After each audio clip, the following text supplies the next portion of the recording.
আজকের ভিডিওটি দেখে আমি কান্নায় ভেঙে পড়লাম। ছেলে হয়ে তুমি বৃদ্ধ বাবার কষ্টকে লাঘব করতে পারলে না। কেমন ছেলে তুমি!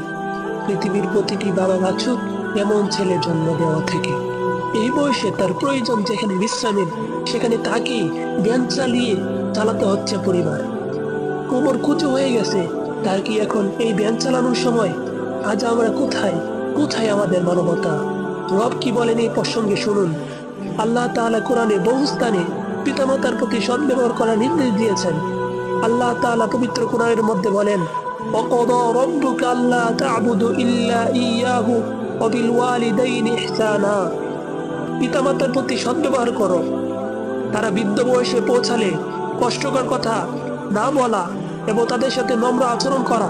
আল্লাহ তাআলা বলেন, ওয়ালা তাকুল লাহুমা উফিন ওয়ালা তানহারহুমা ওয়া কুল লাহুমা কাওলান কারীমা। অতএব তাদের একজন বা উভয়ে যদি তোমাদের নিকট বার্ধক্যে উপনীত হয়, তবে তাদেরকে উফ পর্যন্ত বলো না এবং তাদের ধমক দিও না, আর তাদের সাথে সম্মানসূচক কথা বলো। তাদের জন্য দোয়া করার কথা আল্লাহ তাআলা বলেছেন, ওয়াকুর রব্বিরহামহুমা কামা রব্বায়ানি সগীরা। এবং বলো, হে আমার রব, তাদের প্রতি দয়া করো যেমন তারা শৈশবে আমাকে লালন পালন করেছেন। পিতামাতার প্রতি কৃতজ্ঞ থাকা। ওয়াসাইনাল ইনসানা বিওয়ালিদাইহি হুসনা।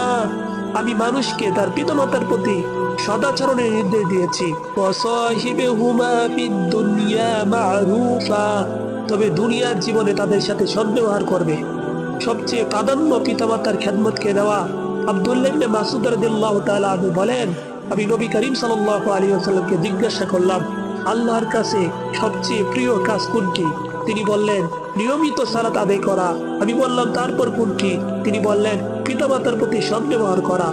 মা বাবার সেবা করাই জান্নাতের পথ। রাসূলুল্লাহ সাল্লাল্লাহু আলাইহি ওয়াসাল্লাম বলেছেন, সে অপদস্থ হোক, সে অপদস্থ হোক, সে অপদস্থ হোক। সাহাবারা জিজ্ঞাসা করলেন, কে হে আল্লাহর রাসূল? তিনি বললেন, যে পিতামাতার একজন বা উভয়কে বার্ধক্য পেয়ে তাদের সেবা করে জান্নাতে প্রবেশ করতে পারল না। ইসলামে পিতামাতার প্রতি সদাচরণ করা ফরজ এবং এটি জান্নাত লাভের অন্যতম মাধ্যম। তাদের সাথে খারাপ ব্যবহার করা কবিরা গুনাহ এবং জাহান্নামে যাওয়ার কারণ হতে পারে। দুনিয়াতে তাদের সাথে উত্তম আচরণ করতে হবে। যদিও তারা ভুল কাজে নির্দেশ দেন, তবে ইসলামের বিরুদ্ধে কোনো আদেশ মানা যাবে না। সর্বদা তাদের জন্য দোয়া করতে হবে। তাদের চাহিদা অনুযায়ী যত্ন নিতে হবে। আল্লাহ সুবহানাহু ওয়া তাআলা আমাদেরকে আল্লাহ তাআলার নির্দেশকে মানার তৌফিক এনায়েত আতা ফরমান।